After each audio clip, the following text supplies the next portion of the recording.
Krishna book by Srila Prabhupada.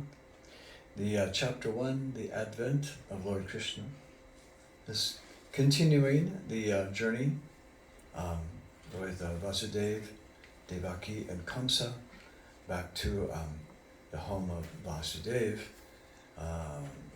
Kamsa, being the brother of Devaki, has given the duty to drive her there, and so she won't feel too much separation or anxiety about being away from her home. So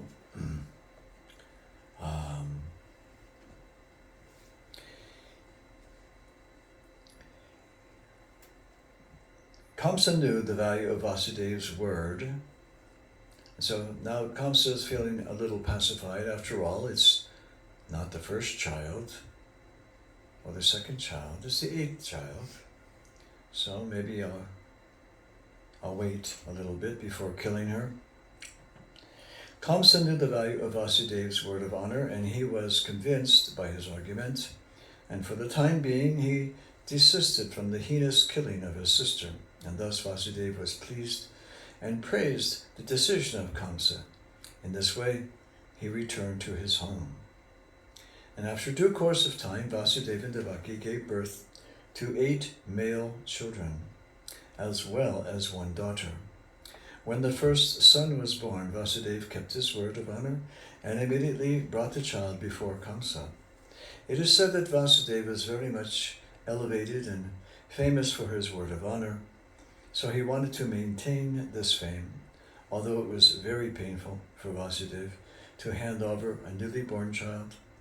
Kamsa was very glad to receive him, but he became a little compassionate with the behavior of Vasudeva.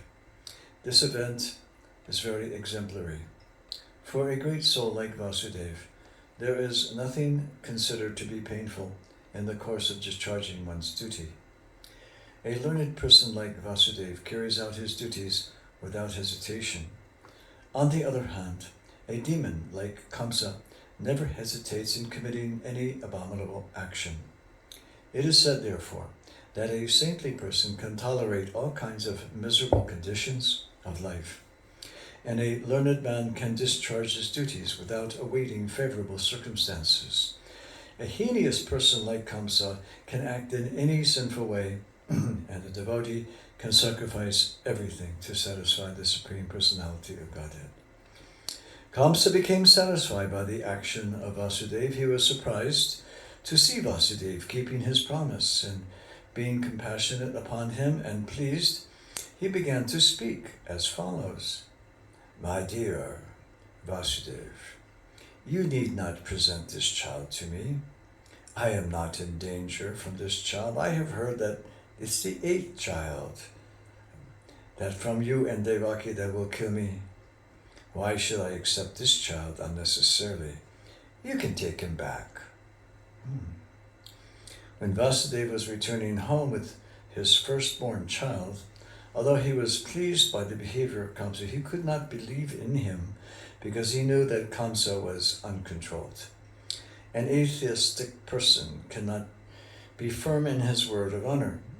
One who cannot control the senses cannot be steady in his determination. The great politician Chanakya Pandit said, "Never put your trust in a diplomat or in a materialistic woman. Those who are addicted to unrestricted sense gratification can never be truthful, nor can they be trusted with any faith." At that time, the great sage Narada Muni came to Kamsa. He was informed of Kamsa's becoming compassionate to Vasudeva and returning that firstborn child. Narada was very anxious to accelerate the descent of Lord Krishna as soon as possible. He therefore informed Kamsa that personalities like Nanda Maharaj and all the cowherd men and girls and all the wives of the cowherd men in Vrindavan, and on the other side, Vasudeva, his father, Surashena, and all the relatives born in the family of Vrishni of the Yadu dynasty were preparing for the appearance of the Lord. Narada warned Kamsa to be careful of his friends and well-wishers and all the demigods taking birth in those families. Kamsa and his friends and advisors were all demons. Demons are always afraid of demigods. After being thus informed, Kamsa at once became alert. He understood that since the demigods had already appeared, Lord Vishnu must be coming soon.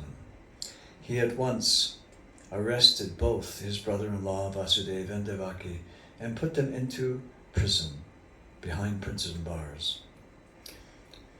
Within the prison, shackled by iron chains, Vasudeva and Devaki gave birth to a male child year after year, and Kamsa, thinking each of these babies to be incarnations of Vishnu, or perhaps demigods, right? Killed them one after another. He was particularly afraid of the eighth one, but after the visit of Narada, he came to the conclusion that any of them might be Krishna. Therefore, it was better to kill all of them, all of those who took birth of Devaki and Vasudeva.